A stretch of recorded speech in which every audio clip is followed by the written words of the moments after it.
Hello and you're very welcome back to another Empowering Family Health podcast. I am your host, Joanne Callahan, and today we have a fantastic show lined up for you. My special guest today is Helen Adams, and Helen is an independent celebrant, and her background is in teaching drama, writing and also storytelling. Now in this episode today, we're going to be talking about lockdown upsets on marriage preparations and rituals. What do people really want in a wedding, and rethinking commitments?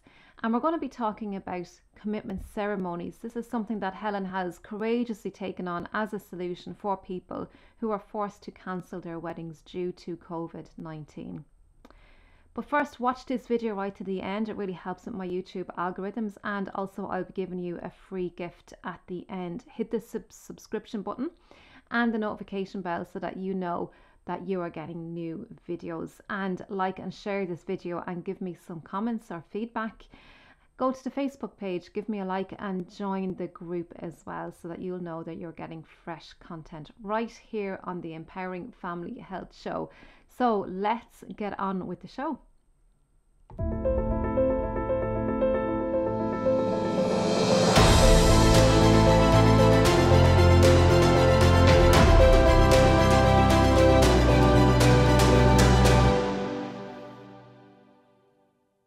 In this conversation, Helen is going to unfold for us and tell us what she's up to in these times. And I'm sure you're going to find this really, really empowering, what Helen is up to. I've had a conversation with her last week and we were just talking for hours, and it was just so full of love and inspiration and so moving. So Helen, you are very welcome to the podcast. Thank you, Joanne. Thank you very much for having me. You're very, very welcome. I'm really excited about this conversation, Helen. But before we get into our conversation, can you tell us all a little bit about who Helen Adams is? Tell us a little bit about your background and what brought you up to practicing being an independent celebrant. Yeah, it's a good question, Joanne, and it's a bit of a journey, I suppose, like most things are, when we sort of rediscover ourselves a little bit later on and can be surprised by, the point that we've arrived at. But so my background is in education as a teacher of drama, also as a student of drama. So I've written plays and I've worked as a drama therapist. Wow. I'm now developing a new screenplay. So kind of like writing, creativity, performance, storytelling, all those aspects have been part of my background. And, I've also worked in arts admin and media as well. So, that's a bit of a rattle bag really, but it's always interesting, isn't it? When you get to a point, and it was a friend actually who said to me, Helen, you'd be a really good celebrant. And she's actually a psychotherapist and someone who I hold in quite high regard. And so I kind of sat back from myself a little bit and thought, do you really think so? If that's what you think, maybe I should have a look at it. And within 24 hours, I found the website and looked at the role and saw what it entailed. And I could see that it was about storytelling, it was about listening, it was about empathy. Brilliant. It's about having a kind of presence or being a witness, on the day itself, understanding performance, understanding kind of the containment of emotion, and just all these things together made me think this is something I'd like to do. So I did and got qualified, and COVID arrived. So. Wow, that's just incredible, Helen, and it has served you, all the drama and the creativity and the emotional aspect of all that, the storytelling, and so it actually served you in what you're doing at the moment. So life is not a coincidence. It really does serve us going forward in life, and I can really hear that from your background. So Helen, you are an independent celebrant now, and you work in the area of weddings and funerals and baby naming services and all that kind of thing. And in relation to weddings in particular, so we know we're going through a very difficult time at the moment for a lot of people, and there's a lot of weddings being called off or a lot of really challenging times at the moment, you know, reduced numbers or whatever it may be, and it's causing a lot of upsets. What's your experience around all that? Well, I suppose if we go back to the early days of lockdown, and, you know, and I think of sort of April time, really, I was basically in a shed at the bottom of my garden, wearing my lockdown outfit, which I'm not going to bother describing, but it was a bit of a concoction. Like most of us. Yeah. I was just beginning to think, because there was so much in the news at that time, and there was so much confusion, particularly around weddings and funerals, which are such big public displays and sharing of, emotion, grief, happiness, and particularly in Ireland, you know, both those occasions actually, but just focusing on weddings here really, but traditionally have always involved so many people and such a big build-up, and it being such a large occasion, and yeah, for sure, suddenly ripped that ritual out of a whole culture. And it was the only way generally people had done it. Now, having said that, admittedly, and I think in the past 10 years or so, you know, people had begun slowly to pull away from what might have been considered a traditional Catholic funeral and begun to look at different ways of doing things. But still, people generally wanted to keep to the numbers, you know.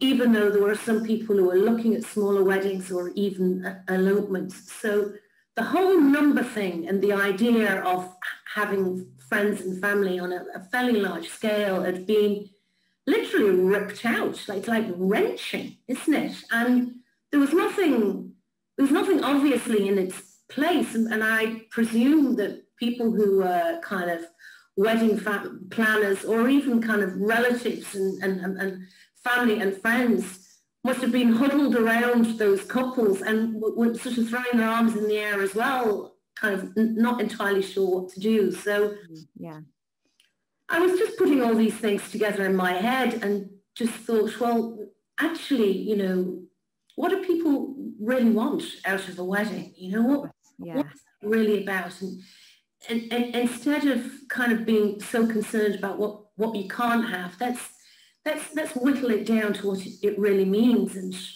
I love that, Helen, because people can get so caught up in, especially the bride and the groom, because when they're preparing for their wedding, there's lots of preparation and there's the guest lists and then there's, I think every couple has arguments over the numbers, let's face it. And sometimes they can get really, really trying. But yeah, there's just so much focus and attention on getting it right and not forgetting people to invite them. And you're right, a wedding is a celebration of a love for and a commitment to each other. And that's probably forgotten when with all this distraction and the busyness of the preparations of weddings. Yeah, you're absolutely right, Joanne, and I think that's the point that I'd got to, and I thought, well, if these two people love each other enough to get married, there's a way of maybe putting that disappointment to one side and actually acknowledging the love that they have for each other and postponing or even rethinking what the whole big thing was. Now, I don't want to take away from anybody, you know, the desire to have a large gathering and family and friends, but I think there is something of real value, you know, for any couple when they're about to get married to go, well, hang on a second, let's stop, let's press pause. It's about you and me at the end of the day, and maybe we need to look a little bit about what that means. So I came up with this idea of a commitment ceremony, and it's not necessarily like a new concept, but I think it's a very adaptive one. And I was looking at the idea of a commitment ceremony, particularly in the context of COVID and our lives being changed so much. So I wrote something about how I could see a commitment ceremony could work for a couple who had set their wedding date for the 10th of June or the 23rd of August or whatever it was. And instead of seeing that date and dreading it as it came up, Yeah. the idea of totally reframing it outside of all the rearranging of suppliers and all that end of things.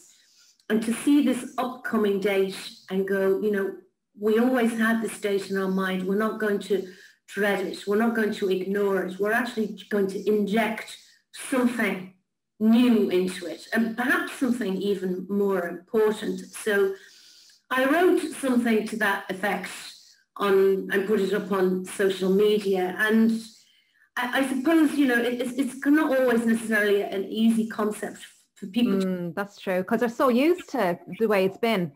Yeah, so I sort of tried to make an example of what could be done. And at that time, we were in a 2 or 5 kilometre, you know, radius.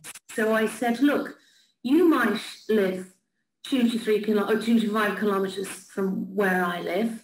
And if you're a couple who have been forced to postpone your wedding, what about having a commitment ceremony? You can get dressed up in your glad rags. Oh, yeah.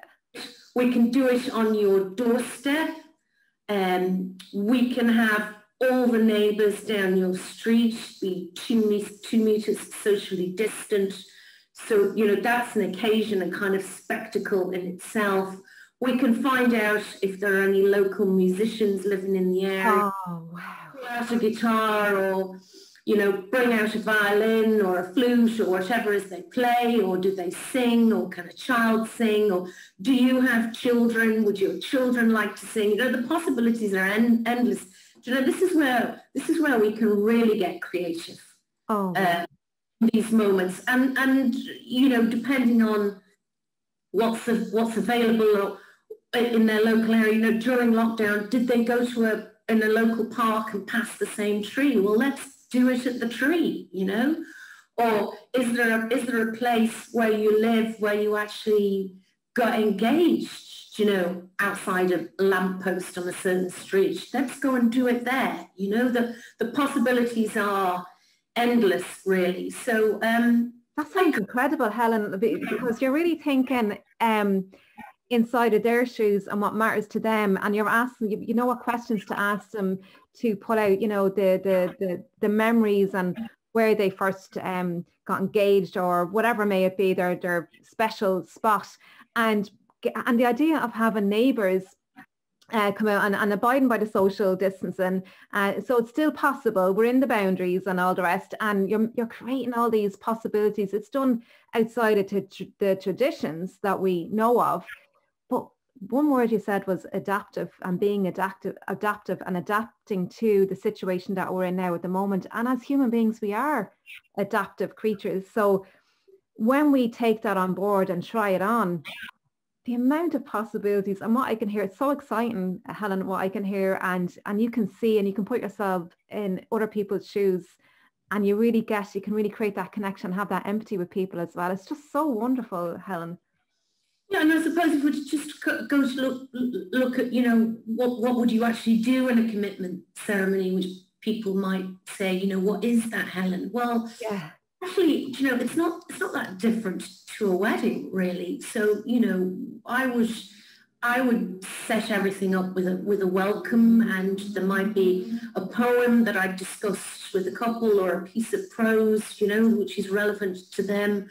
I might have a few words to say myself about the importance of love and commitment to another person, particularly in these times, and particularly for couples who, you know, let's not forget, when you're locked up with someone, yeah, hours, you really are put to the test. So, you know, there's something in that, you know, as well. And then, you know, there's their story. So, you know, there's that story to pull out of, you know, how you met and what happened along the way, and, you know, when did you know? When did you realize that person was for you? Every love story, you know, is very unique, and that's my job, you know, to pull out those moments so the couple and everyone else who is witnessing that can enjoy, you know, that moment, because it takes them back to certain moments in their life as well. And then,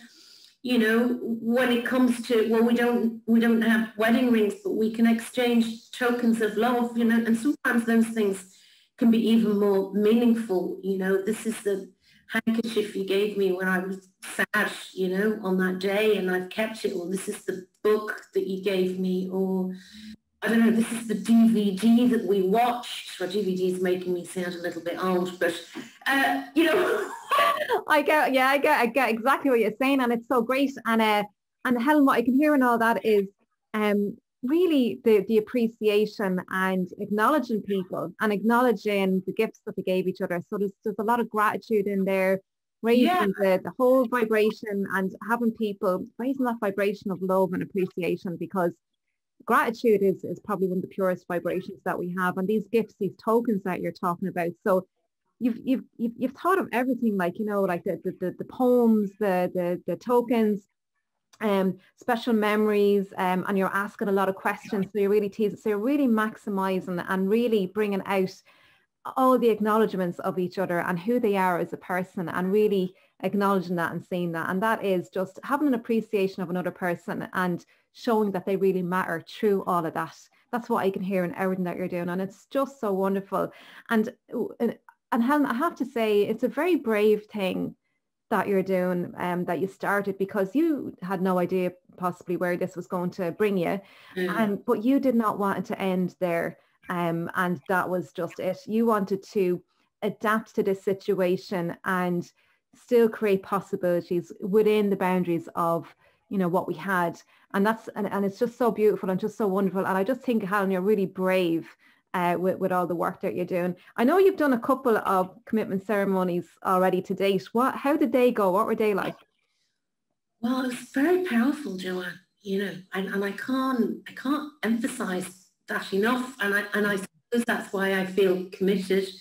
That's why I feel kind of committed to sort of pursue this idea further, because sometimes you can be surprised by, you know, the ideas that you have, and then you put them out there, and you don't know whether it's going to get any traction or what people might think. But yeah, so, you know, just to kind of go back a bit, and I am going to pick up, you know, yes, I would like to describe a particular commitment ceremony that I did. But so I put this idea out on social media, and a couple of journalists picked up on that, which I wasn't. Oh yeah, that's right.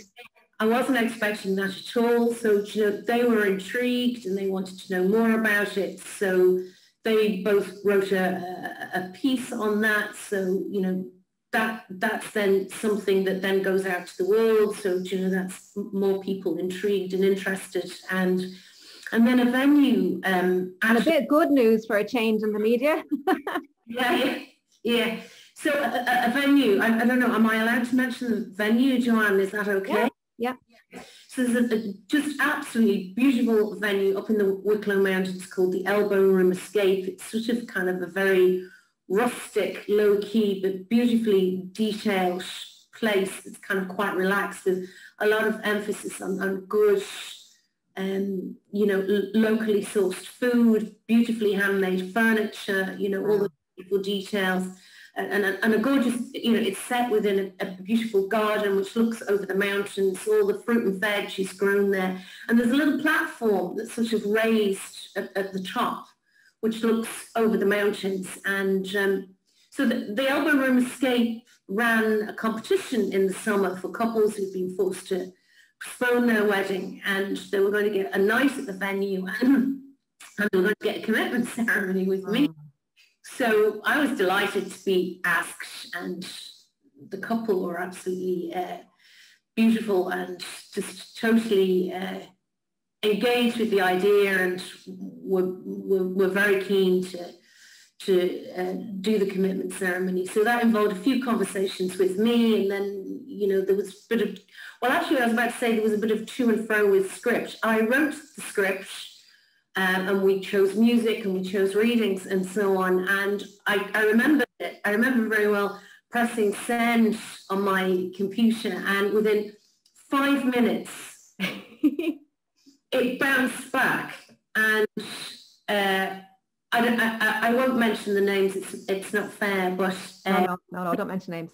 The groom came back and just said, "That's perfect, Helen. Don't you change a thing." Well, I was pretty shocked at that. I spoke to him afterwards and I said, "What's going on there? You know, I can't believe that. I wasn't expecting it so quickly, but I wasn't expecting that." He said, "Well, you know, myself," and he didn't say bride, or fiance. He said, "We were just sat having a cup of tea on the bed, and it just came through." And he said, "I read it out loud to her." Oh. Just said, "That's perfect. Just tell Helen to do it." Yeah. So anyway, you don't expect that. I wouldn't expect that with everyone, but I suppose it was just, for me, a kind of endorsement, or maybe, you know, it gave me courage to think that I was doing something that was serving a purpose. And so when it came to the day, it was quite beautiful. You know, it was 6 o'clock in the evening. The sun was just bright over the mountains. I had a basket of wild flowers that I carried, and I'd got the music playing in my basket. They'd selected a Beatles track, which was Here, There and Everywhere. So we wandered up to this platform with them behind me. I'd got some flowers for, I don't know what to call it, not call it the bride, but the beautiful lady. I got her some flowers, and then I led them up the path to him. Oh my God. With a little trail of wildflowers, and I got the seats positioned at the top where my table was, and got them sitting comfortably looking out to the mountains, and the sun just shone. And we began our commitment ceremony, and I discussed with them beforehand, you know, what we might want to include sort of instead of vows. So we decided this between ourselves, and, you know, like I would do this with all couples because people want to do different things. So what we decided upon was that they would both write a letter to each other of how much they loved each other, sealed, and they exchanged those letters, and we had some words around that.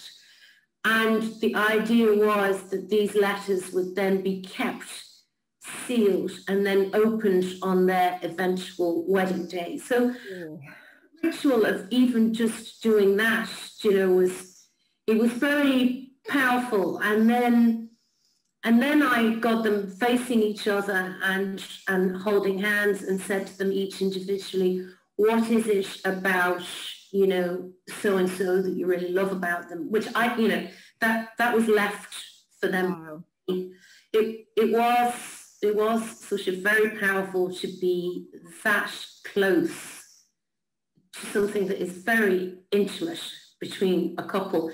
And there was just me, and there was a photographer, and there was the sort of venue event manager. We were all, you know, socially distanced. We also happened to have that being recorded by RTE. So, you know, there was a journalist there holding a microphone, and as the couple no pressure on you, huh?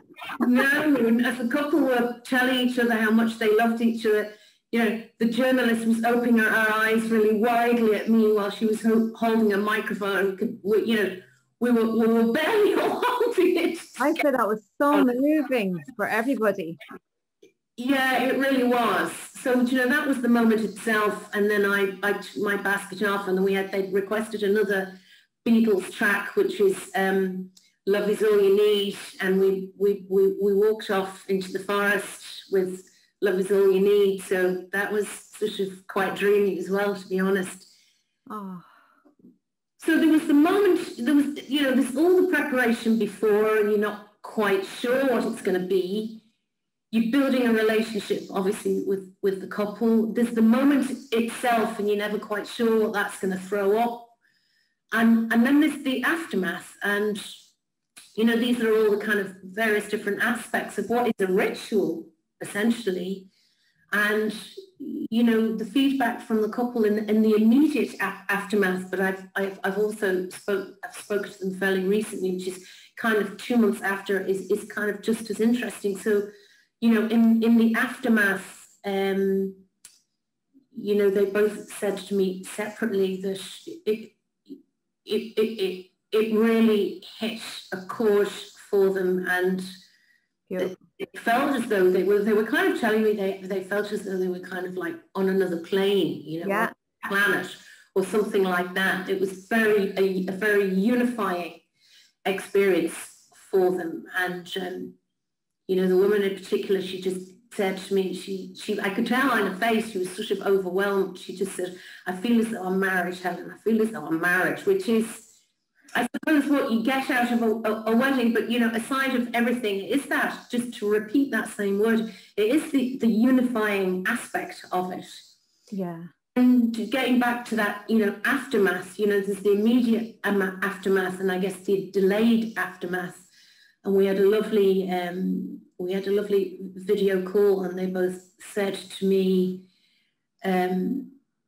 following that experience, it had brought them a lot closer together. Wow. They felt that their relationship had improved. They'd stopped taking each other for granted so much. That's incredible. Yeah, you know, and obviously with all these things, Joanne, you know, I could have known, sat in my shed in, you know, my crazy leg warmer outfit when I was coming up with this idea that was going to happen, you know. Yeah. So, and you didn't know how it was going to pan out. And like you said, before you sent that message to the couple and you didn't know what to expect, you just pressed the send button and they replied back to you straight away. And when I was listening to your story there, it was just so moved. I mean, I was moved there as even telling the story, and you told that story to me before.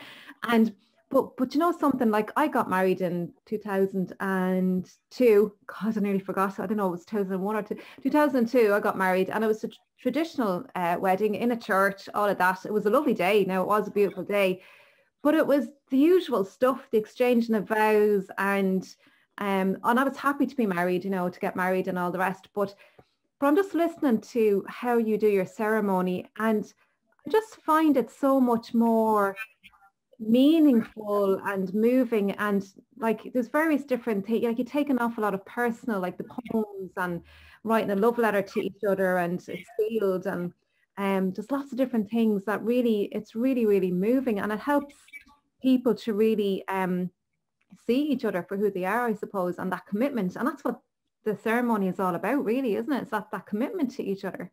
I think so. And I'm sort of beyond, you know, what I first wrote about and kind of put out to the universe, if you like, and then beyond also having done a couple of commitment ceremonies, you know, I'm now at the point where I'm thinking, okay, what can I do with this? You know, how can this idea be explored further? So, you know, initially it was, well, maybe this is a solution to couples who have been so disappointed and let down, and let's get back to the heart of, you know, why it is they want to get married. And I still think, you know, there's lots of scope in that for a commitment ceremony to be used in that way.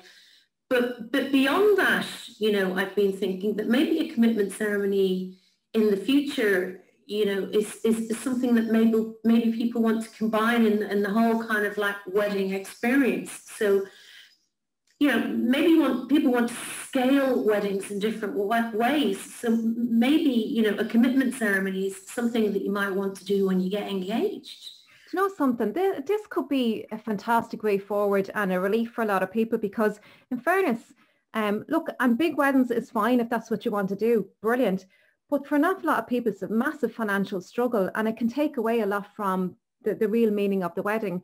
And I think it may be a blessing in disguise, because what I can hear there is the commitment. So you can do the commitment ceremony, and it doesn't have to be like you could be married and you could do a commitment ceremony in a few years' time or every few years to commit yourselves to each other and express that love, because love kind of dies, especially when we go through circumstances and challenges and stuff, you know, that flame can dampen down a little bit. So what I can hear there, Helen, is maybe a possibility of commitment ceremonies every other 2 years, or when you're going through a challenging time together or whatever. I don't know. Is that possible? Yeah, well, that's definitely one of the things that, you know, I've written down, and I'm, along those lines, I'm working along, Joanne, and that's just sort of my own instinct. But going back to the couple that gave me feedback from the commitment ceremony, they both said to me, this is a red letter day for us now. Ah. Your wedding, but we will celebrate in the future the day we had our commitment ceremony, but as a really important moment in our relationship. But not only that, we would consider doing this kind of thing in the future. Wow, there you go. In 10 years or 15 years or something like that. So I think that, and that actually also combined with, I think I mentioned this to you, Joanne, when we talked before, you know, I had a good friend of mine, we went for a walk and a chat, and she said to me, you know, Helen, I'm coming up to our 20th wedding anniversary, and I'm wondering what to do. And I, you know, like, we love each other. I don't really want a party, but I want to mark it in some way, and I'm not quite sure what to do. And we're actually very different people now from what we were 20 years ago. And what we wanted individually for ourselves 20 years ago is actually quite different. So, you know, I want to do X, Y, and Z, and he wants to do X, Y, and Z. It's a whole new chapter. And she said, you know, we kind of like to tell each other that. And I'm not quite sure how to do that. So, and also, so much has happened. You know, we've had children and all that involves, and we've been, you know, we've had highs and we've had lows. So how do you acknowledge what's gone on before? How would you say thank you for what you've been through? And how do you say support me through as we go on to this next bit? So, you know, maybe there's something in that piece there too, and I need to be quite careful here, because you know, I think that kind of, I don't know, offering, if you like, there's something quite substantial in that, and it can be quite small and quite intimate. It doesn't necessarily have to be anything elaborate. And I kind of want to get away from people talk about renewing of vows and, you know, that kind of thing is done, but that's not really what I'm talking about in this instance. Yeah. I'm talking about something that goes a little bit deeper and is a little bit more substantial. Yeah, you're right, because, you know, life happens, and, you know, we as individuals, we have different interests, and, you know, we have different life experiences as well. And, you know, there's always some form of a challenge going on as well. And sometimes it can tear us apart. Sometimes it can bring us closer together. And that opportunity of recommitting to each other, or, you know, just expressing our love for each other in some form, even outside of a marriage ceremony, like, you know, to acknowledge people, you know, in our lives, even, you know, our mother or our father or whatever, you know, just acknowledging them for what they've done, and, you know, and acknowledging maybe some difficult, challenging times and how they've tried to help or whatever. It's really about acknowledging another person. And because at the end of the day, as human beings, we need each other, we need to relate to each other, and we want our families and our children to be to thrive in life, I suppose. And how we're being has an impact on our families as well. Yeah, and just to kind of come back to kind of how we started this conversation a little bit, Joanne, in terms of how COVID has sort of interrupted our lives, and it's made us stop and stand back a little bit as families, and also as couples and relationships. We've been pushed. A lot has been asked of us. Yeah. And, you know, that's, for a lot of people, however strong their relationships might have been beforehand, you know, that could have been rocky, you know. Absolutely. And, you know, there's something to sort of acknowledge about that. And that's actually bringing me to think about another aspect of, you know, a commitment ceremony that I'd like to explore. And by the way, I'm not convinced commitment ceremony is necessarily the best terminology, but anyway, I'm continuing to use it now. But I do think there's something within that idea that might be helpful to couples who have been through some difficulty, either pre-COVID or during COVID or as a result of that, and they may have sought out other professional help, or they may have tried to work things out on their own, and they may see this as an opportunity to kind of stand back and go, okay, let's tell each other how much we not only love each other, which could be a separate thing, but what it is that we like each other about each other, and what is it that we respect about the other one, and what it is that they do and what they've struggled with and what they've managed to overcome. So you can sort of make it almost like a healing process. That's really great, Helen. Well, yeah, that is really, really great, because people are like, through their lifetime, they may go through those challenges or whatever and disconnect, I suppose, over time. And part of that process of coming back together again is in gentle steps, because love is a very big thing. And it may take a bit of work to get to that place. I hear what you're saying. That's incredible. Wow, that's fantastic. So you have a great vision, Helen, and I can see we're coming to the end of the show, but I can see that you're really you're committed yourself to improving the lives of people and couples, and I can really hear that. And the work is just so incredible and so brave that you're looking outside the box of how to create this for people and the best possible approach. That's what I can really hear in this, given their circumstances. So Helen, I'm going to ask you one last question. So if you were to leave people, really feeling empowered and a possibility in their lives, but there's a lot of people that are feeling stuck. There's a lot of people that are uncertain. Lots of their plans are just after being rooted out from underneath them. So if you were to give them one positive message to really empower them, what would that be? I think be brave. Love it. Be brave and be surprised by your own, be prepared to be surprised by your own braveness, because you don't know what you might find underneath that is going to give you strength within yourself, but also across the relationships that you have. Yeah, that's really brilliant, because we don't know what we don't know. Sure, we don't. And if you're open to trying that on and be brave enough to venture into that, that's incredible, Helen. Really, really great. So Helen, where can people find you? Right, well, I am in the early stages of getting a website sorted out, so that's not going to happen, I don't think, until early 21. But anyway, in the meantime, I'm on Instagram. And I'm on Facebook, and I'm on LinkedIn. There's quite a bit of information by the way, on me on LinkedIn. And I'm not a regular poster, but I have just put up a blog post on commitment ceremonies. So that might be quite interesting to people. And there's a bit more background information about myself. And I'm also on Twitter as well.